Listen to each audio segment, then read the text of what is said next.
Hey Robot fans, welcome back to the build. Last time we got the radio pack all set up, and today we're going to work on the belt, the last piece of the clone puzzle. Here are kind of the parts we're going to be working with in this video, but not really. This belt being one of the last pieces of the build isn't by design. I have gone through a lot of different scenarios of what I was going to do. If we look way back to my mildly embarrassing Christmas unboxing special. Let's see what's in here. It's a clone belt! DW Designs clone belt. Look at this bad boy. This is heavy. This is a substantial belt. This is going to be cool to work with. I started with this DW belt, but like I said, it's really heavy, so I'm not going to use that. Then I had a silicone belt from Sanitized Creations, which you can see in my chest video that I had cut it up to use to test painting on silicone, so obviously I'm not a fan of that one. And lastly, I landed on Sanitized Creations' newest belt iteration, the foam belt. This one is nice and light, it has a good shape, it seems like it's paintable unlike the silicone one, but still flexible, so I think this is going to be the way to go. For the boxes, I'm going totally custom on this. I worked a bit on these boxes with Commander Gats, and together we crafted some new clone boxes that are based heavily on the same old school boxes that Gats used in his C.R.L. submission, but they have a few tweaks, some dimensional tweaks here and there, and some other tweaks based on Gats' experience and research. In terms of proportion and overall look, I think these are the best boxes out there, no question. I understand I may be biased in that opinion, but I don't care. For my own personal use, I'm going to need to add yet another layer of customization. If you've watched all of my clone videos here, you're aware that building this armor is a ton of work and it takes a ton of time. So I obviously want to get the most out of this armor that I possibly can, so I am currently planning to use this armor for multiple approvable 501st costumes. After I finish Commander Bao here, I'm going to build the additional parts to make a Phase 2 grunt, and then a Phase 1 grunt, and finally a 501st Airborne Trooper. While a lot of the armor carries over to all of these builds, each one requires just a little tweak here and there. For the Airborne Trooper, one of these tweaks is the belt. Specifically, some of the belt boxes have a different paint configuration, so I want to make my belt boxes removable and interchangeable. I also have a few other reasons for going this interchangeable box route, which we will be getting to later in this video. The way I'm going to go about this interchangeability is with, you guessed it, magnets. Really strong magnets. I printed the backs of some of my boxes to house these ring-shaped N52 rare earth magnets with a countersunk screw hole. A matching hole is made in the center of the magnet recess, and using my age-old motto of screw it and glue it, these magnets should hold pretty tight into the back of each of the boxes. And for the boxes that I don't need the interchangeability on, I have just some standard screw holes in the back, so I will be able to also just screw these onto the belt, which will still make them kind of removable, just not quite as quickly as the magnets. And you can see we have our magnets all set up on the back here, so now we just have to figure out how we're going to use these magnets to attach it to the belt. And the way we're going to do that is by installing some magnetic posts on the ab here. The belt will slip over these posts via some holes in the belt that will be cut, and the posts will help hold the belt into place as well as give the magnets on the back of the boxes something to grab onto, and the force of these boxes being held on will ensure that the belt does not come loose. I also printed some templates for each of the boxes which lay out the location of the magnets on the larger boxes and the screw holes on the smaller boxes. This will allow me to position the boxes where I want them and make accurate markings onto the belt where the holes are going to be. I used an X-Acto blade to make some cuts along my markings and printed out some dummy magnet posts to make sure that the holes were large enough but they still fit snug. The third boxes on each side of the belt have a double magnet. This is because we are going to use this box to hide the split in the belt. I'm dividing the belt into two main sections, the front and the back, and this double magnet mount is how I'm going to connect the two pieces and hide the seam. After making the holes for the double magnet, I drew a line directly down the center and cut straight through the belt. Now we have the main chunk of our front section. Because of the way the raw Sanitized Creations belt is cast, I need to add in the other end of my front section with a separate piece. So in the end, my two main front and back belt sections will actually be composed of 3 separate pieces, which is not ideal, but it's also not the end of the world. I once again lined up and measured where I wanted all of the boxes to be using my templates and then hacked off my little mini belt piece. Now we can see the two pieces that will make up our front belt section. This middle seam here will be hidden by our big front box, and these two outer seams will be covered by the third boxes with the double magnet mounts. Now it's time to install our magnetic studs. This process is pretty simple, as you can see from the first one here. The screw goes through the magnet, through the plastic stud, and into the ab. I also reinforced the inside of the ab with an extra ABS shim for the screw to grab onto.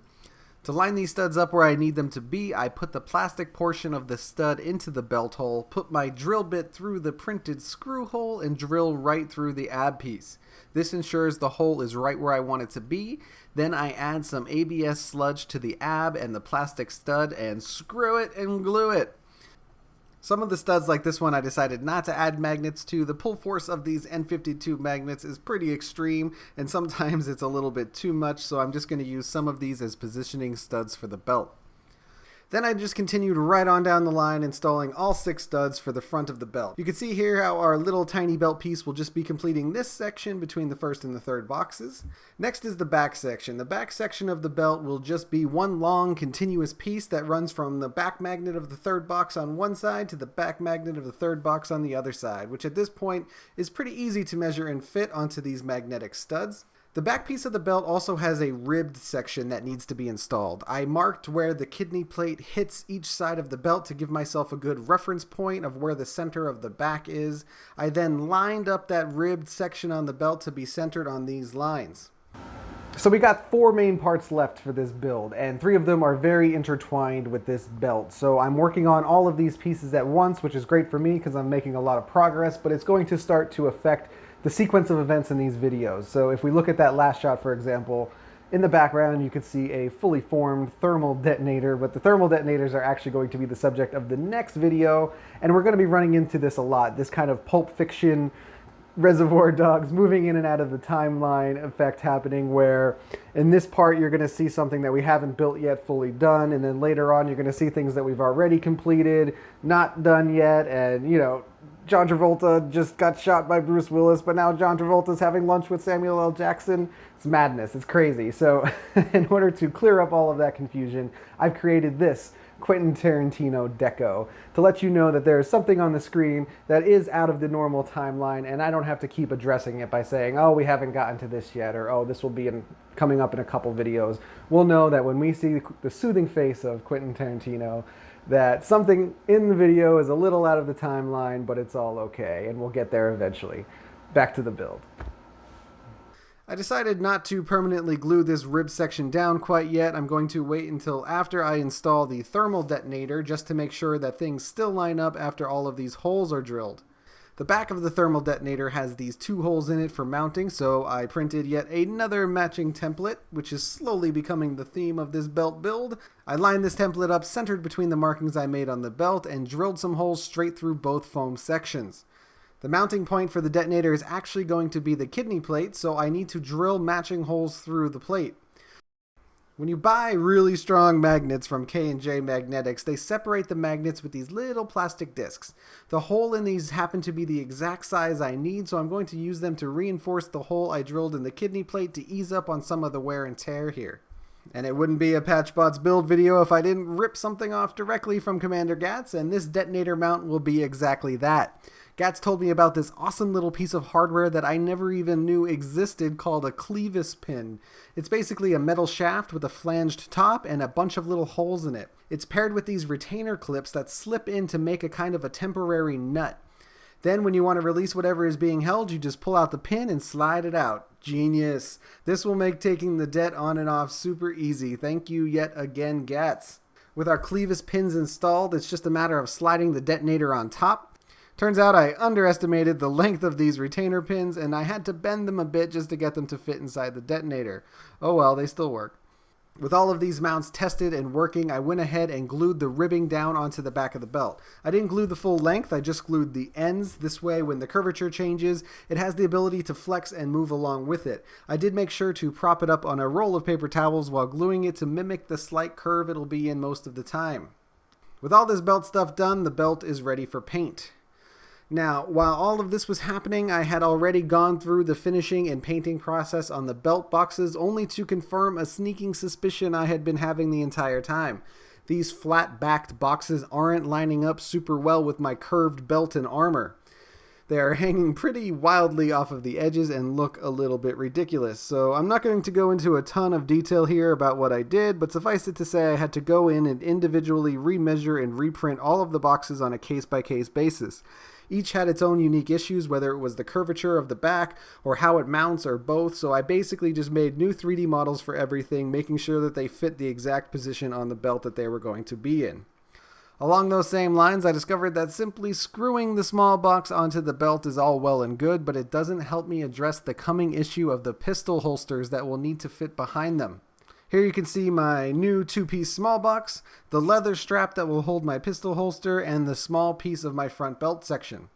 The small boxes are now going to have this little extra piece glued onto the back, which will hold the male end of a snap.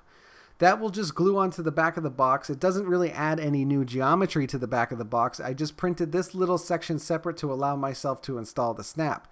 There is, however, an additional little small square coming off the back of the box. This will act as a guide to keep the box straight rather than swiveling around the snap.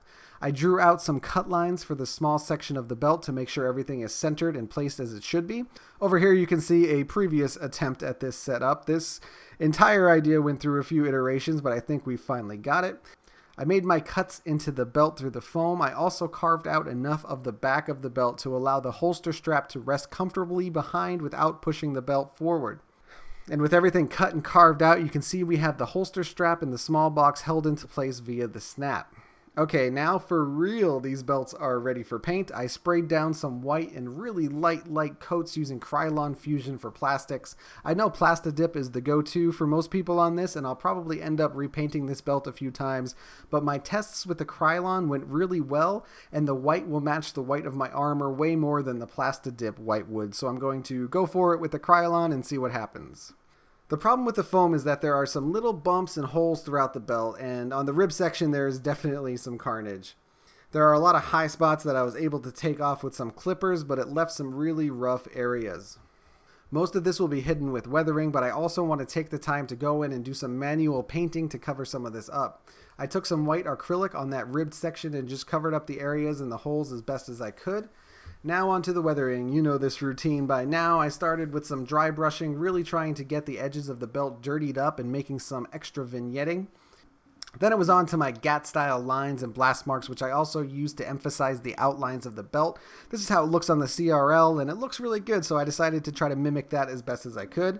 I did the same on the back section with the ribbing and then moved on to the final boxes. I did these all in succession in 2 rounds. Round 1 was to make them dirty, and round 2 was to add in some outlining and blast marks. It really didn't take too long considering that there were 8 of them, and I think the result is really good. So now after all of our revisions, there are only 2 boxes here that are actually going to get just plain old screwed onto the belt, and that's the back boxes here. Since it's just a screw hole, I decided to wait until after everything was painted to get it squared away. I printed yet another template for this box and used that to make a screw hole, and then screwed the box into place using a 3/4 inch number 8 lathe screw. It holds really tight for now. If everything goes as planned, I will glue down the other side, but for now this will hold while I make sure everything I did is right. I repeated the process on the other side, and now you can see here we have a fully finished clone belt. Yeehaw! So now with everything set up, we can get a feel for what I'm going for as far as a 2-sectioned belt setup goes. The back portion of the belt will always remain installed on the butt piece, and the front part of the belt will always remain installed on the cod. Then it's just a matter of installing the butt onto the cod as usual, hooking the 2 belt loops onto the studs, and snapping my magnets into place. Presto, I'm all belted up. Pretty cool. Now, way back in the beginning of the video, I mentioned I had some other motives for wanting to have interchangeable belt boxes. Well, those motives are very utilitarian. Clones don't have pockets because they should carry everything on their belts. Yet we cosplayers just make solid plastic boxes that carry nothing. With an interchangeable belt box system, I can start printing more useful yet non-permanent boxes as I see fit. My first foray into this territory is this box, which I am calling the Secret Agent. This is very similar to my usual side third box, except it could hold business cards for events when I am not representing the 501st Legion and supreme accuracy is not an issue. I'm going to use this box to connect better with people who are interested in my costume build. I can also print boxes that hold extra batteries or useful little tools for maintenance, glue, whatever I would need. The fact that I can pop these magneted boxes on and off as needed really opens up some doors in this area, so I'm excited to explore this a little bit further down the line. Now, this is usually the part of the video where I suit up in my workshop and show off my build, but I actually got to go on a little field trip this time. My local zoo did a pre-Halloween Boo at the Zoo, and I took this opportunity to take my suit on a little test drive. Throughout the day, I probably walked about 2 miles and had the full suit on for about 2 hours. I had some minor issues with things slipping and straps not working like I had hoped, and one of my knee pieces completely snapped off, but all in all, my problems were really minor. I spent the next couple days just patching things up, re-gluing some things, and ultimately making the entire kit better than it was before. It was a really great experience and a great way to get a feel for what it's going to be like trooping in this thing, and I got to do it with my entire family who are also dressed up as Star Wars characters. I even built a little clone costume for my son, which was awesome. It was a really great day and a really great way to test out my kit. That's going to do it for this video. Thanks for tuning in. The next video is going to be all about those thermal detonators we saw a bit of in this video, so stay tuned for that. I'm pretty confident in saying that there will now be a video on this project every 2 weeks for the foreseeable future, so be sure to tune in every other Tuesday for the next step of the build. Don't forget to like and subscribe, and as always, we are going to finish with a progression shot, and I will see you guys next time.